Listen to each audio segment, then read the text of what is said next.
I've got a submission here from Corporalbadger, just looking for some general input on the tune. This is beta flight in 2 kilohertz mode. So we'll have to preface this by saying that I'm not 100% sure I am right about what I'm saying because 2 kilohertz looks a little different. There's a lot of high frequency noise in 2 kilohertz black box traces, and I'm not quite sure how to interpret what I'm seeing with all that noise in there. So take it with a grain of salt. But um, I look at your traces, and I've just picked one of the longer ones here. This one's 28 seconds. And the first thing I'm going to do is I'm going to check your gyros to see how much noise you've got. I'm going to do that by bringing up the gyro trace and zooming all the way out. And we can immediately see that there is a ton of noise on roll. Look how thick the roll trace is. The pitch and yaw traces aren't spectacular, but they're not awful. But roll has just a ton of noise. It's so thick. So if we look at yaw, you see how thick the yaw line is? That's maybe a little thicker than that would be acceptable to me, but that's in the ballpark of where I want to see it. What we're seeing here with roll, the line is super thick and it's all over the place. That's not good. Something is wrong with the tune, probably, that's causing that. And the most likely thing for it to be is issues with the D term. A lot of people are having a lot of trouble tuning the D term in Betaflight 233, the newer 2 kilohertz versions of Betaflight. Part of the reason for that is because Boris changed the filtering and changed the way the D term is handled. And I think people aren't used to it, and they're still tuning D like they used to. Unfortunately, it doesn't look like you submitted your command line dump, your CLI dump, so I don't know what your PIDs are, so I can't say. It would be helpful if I had that information, but I'll work with what I got. So then let's take a look at your roll axis, and we'll zoom into 100% now. What do we see here? One of the things I'm looking at is the magnitude of the D component relative to the P component. I generally want to see the D component no more than equal in size to the P component. I don't want to see the D component dominating over the P component. The P component should be dominant.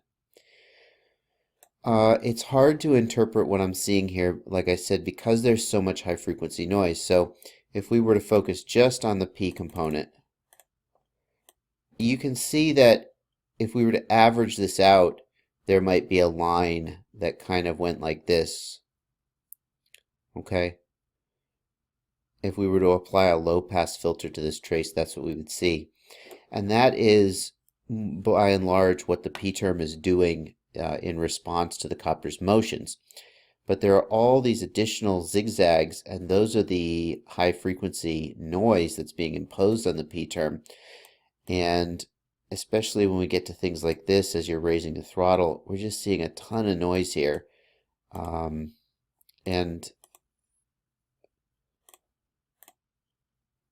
even the gyro is all over the place.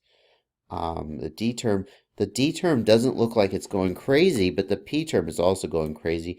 So I would really be curious what your filtering setup is,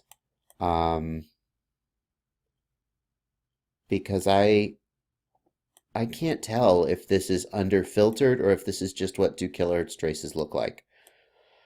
I'm going to repeat that what I said to a previous person who uploaded a 2 kilohertz trace. And that is that it might be beneficial if you want input on your tune to go back to 1 kilohertz. Your black box logs will look a little more decipherable, and I might be able to give you better advice. It does look to me like the P term is pretty active here.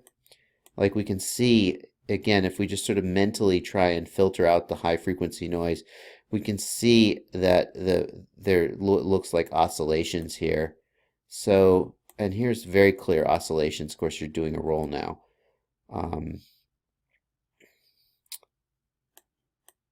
Yeah, so it seems like you might have excess P gain on roll.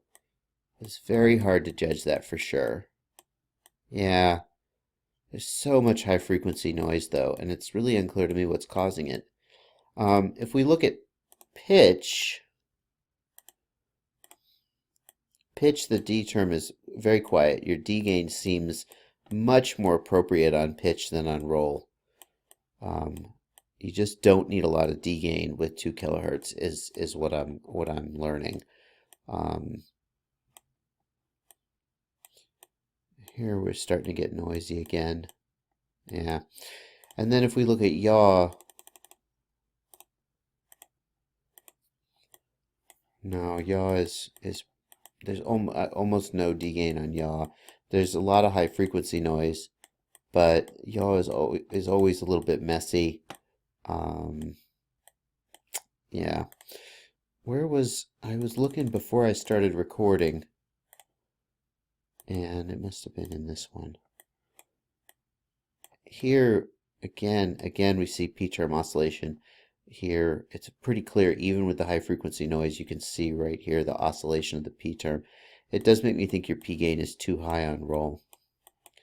I think I would suggest that if you want to keep flying 2 kilohertz, then I would reduce your roll D gain pretty substantially and see if the copter flies better with more pure P. Look at this. This is just a mess. And look what your motors are doing too. If we just play it forward slowly, look at how the motors just are completely jumping all over the place. Those are the micro oscillations that we talk about, and that's not good. It makes the motors heat up and it doesn't make the copter fly well.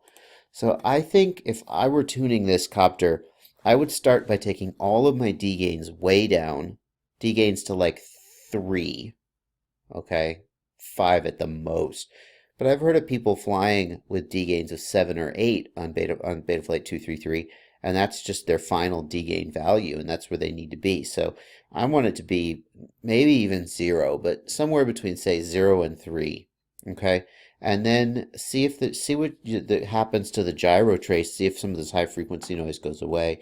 I would really like to see the motors smooth out some. I know that 2 kilohertz is a little rougher on the motors, but that just feels like they're too noisy.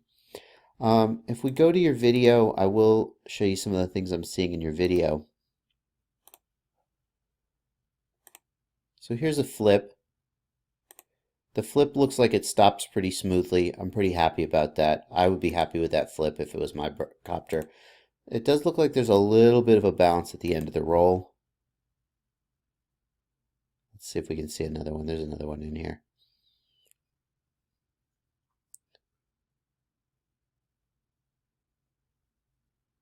There's a sharp turn there. It would be nice to have high def video with audio to hear if there's oscillations. There probably is.